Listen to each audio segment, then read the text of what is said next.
his qualities of leadership or lack thereof. And I think that kind of statement only reflects the fact that he truly is not qualified to be president of the United States. All right, let's jump right into it. I have Howard Wolfson with me, who was New York deputy mayor under Michael Bloomberg, who is set to speak this evening. CNN senior political analyst David Gergen, CNN political commentator Scottie Hughes, a Trump supporter, and CNN international anchor Hala Garani here from London. Howard Wolfson, to you first. First on directly what Trump said about Hillary's emails, directing that to Russia. How dangerous is that? I think very dangerous. I think that we should reasonably expect that there should be a broad consensus in our politics, whether you're a Republican or a Democrat, that it's not a good idea to invite or encourage the leader of a foreign power to break our laws and engage in espionage. I mean, that seems so basic, obviously, putting it that way, and yet here we have a major party nominee who is, in fact, encouraging a leader of a foreign power who is either our antagonist or our adversary or competitor, depending on your perspective, but clearly not somebody who is our best friend. To engage in this kind of behavior. It's really unprecedented. I mean, we spent a lot of time talking about Donald Trump's unprecedented comments and his positions, but, you know, this is just the latest one.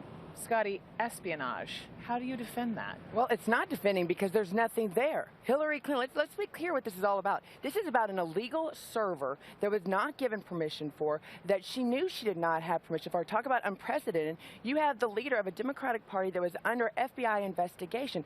That's the issue here, and this is just trying to detract to it. And when you talk about espionage, ask Russia, who is not a friend, to you know, cyber attack, espionage, hack into Hillary's emails. But that means that they're there. Hillary's already said she deleted 33,000 emails. They're not there.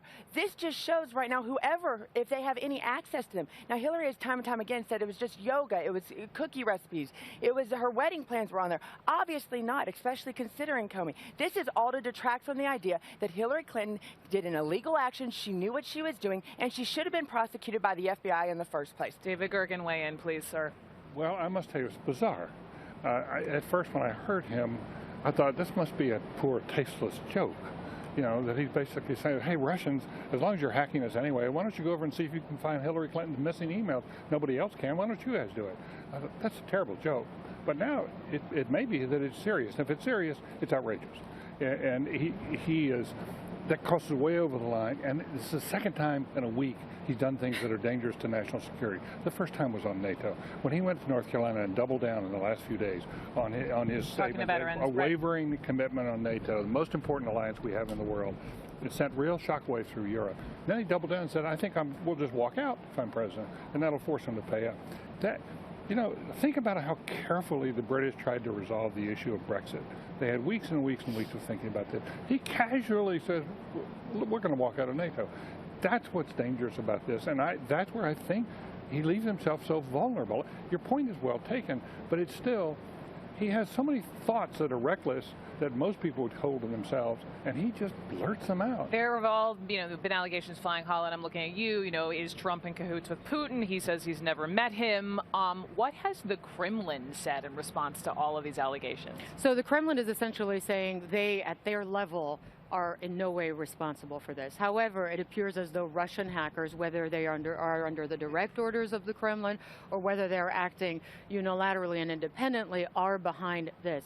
But I want to talk a little bit about the international reaction here, because as you mentioned, David, what he said, Donald Trump, about NATO has dismayed NATO allies, especially Baltic states, because essentially in a New York Times interview, he was very clearly saying, unless you pay up, unless you pay your bills, you're not going to guarantee that we will come to your defense in case of Russian aggression. He said that Erdogan turned the coup around. You will all know that the aftermath of the coup has involved the arrest, detention, or firing of more than 60,000 suspected political opponents of Erdogan.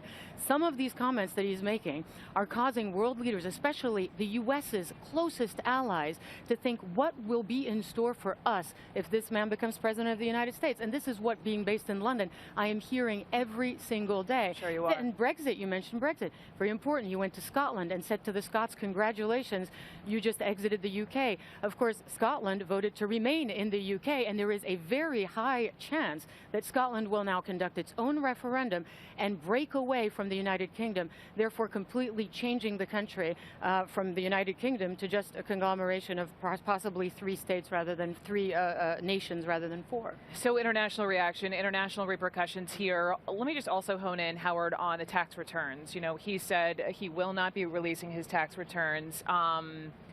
Just sort of within your political mind and sphere, and I'm looking at you as well to weigh in, what do you think the top 3 reasons are why Trump won't release them? Just to speculate, he could have ties to the Russians that we're not aware of. The Russians could be significant investors in his companies. He said he doesn't have ownings in Russia, but he never said that they are not investing in him. He could have given essentially nothing to charity. Washington Post has done an awful lot of reporting on the fact that he makes a lot of claims about the amount of money he gives to charity, but essentially doesn't really follow through. And so somebody with the kind of wealth that he claims to have, if he gives no money to charity, that would be an embarrassment. And then I guess finally, he could probably, it's possible that he doesn't really have the kind of wealth that he talks about. I mean, he is running on his business record, on his business acumen, and if in fact he doesn't really have that kind of money, that would also be an embarrassment. So if I was to speculate, those would be the 3 reasons. And first of all, if he did have Russian ties under that, it would be actually had to be said on his financial disclosures. It is not. He just admitted in that press conference, as much as you might try to slander him in that way, he admitted that he had no ties. In fact, the only candidate does is Hillary Clinton, who received $145 million from 9 shareholders of Uranium One when it was sold from Canada to Russia. And that went to the Clinton Global Initiative. Now, for your comment about being, national security, the national security issue happened with Hillary Clinton's server in the first place. We would not be in this situation today if there was not fear. And we've already been told that the DNC had been warned months ago that they potentially could be hacked in, and they never said anything. And when you talk about NATO, like I said, you hit 3 different points there. The NATO issue right there is one thing. He didn't say that he's going to get out of it. He reiterated it today in his press conference. He said he wanted to reevaluate it. NATO was first set up in 1948 after World War II was finished. It was reevaluated in '89 to handle Russia and terrorism. What have those countries in NATO done to help us with terrorism? And that is a point that others have brought up, and I think you were even on TV last week, to the point of not everyone is paying in on their equal share. Is there any validity to For that? years, we're paying double the of all idea the is other that countries. NATO is not a business relationship. It is a strategic partnership. What have they done for us? It is a strategic. It's not a question of what NATO does for the U.S. It's a question of what this group of allies will do to protect its own self-interests with regards to Russia, that is now clearly invading countries like Ukraine, annexing territories like Crimea. So they're certainly not on the same page. But Russia's our biggest threat. Let's National security is not. Yes. What has NATO done for us? The early part of the 20th century, the first half of the 20th century, we went to war twice in Europe because we got dragged in the middle of it. Millions of Americans either lost their husbands, their spouses, everything like that. Right. NATO has kept the peace for 75 years. That is a big deal for the United States. It has kept us at peace. It's enabled us to have our prosperity. Are we at peace, though? Yes, in 1989, when the Berlin Wall came down, it should have dissolved. That's when they reiterated. Now we're looking at terrorism right now. We're on war on terrorism. France is being attacked constantly because they've allowed their borders to be Paris. Are they actually helping us in protecting our travelers that go back and forth across borders?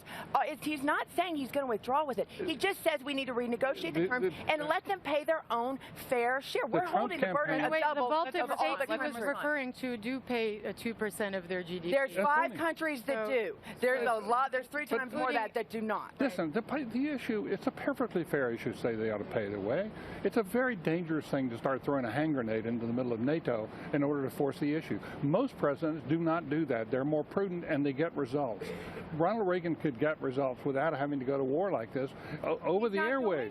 Yes, he is. He is. Do you go into a poker game and say, here's my cards, here's all my money? No, you said that's an option right there, but I want to renegotiate. He has said time and time again he wants to stay in. Let me ask Howard, with a very valid, healthy discussion, do you think President Obama brings this very issue up this evening? Oh, without a doubt. Yes. I mean, this is an issue of national security for the country.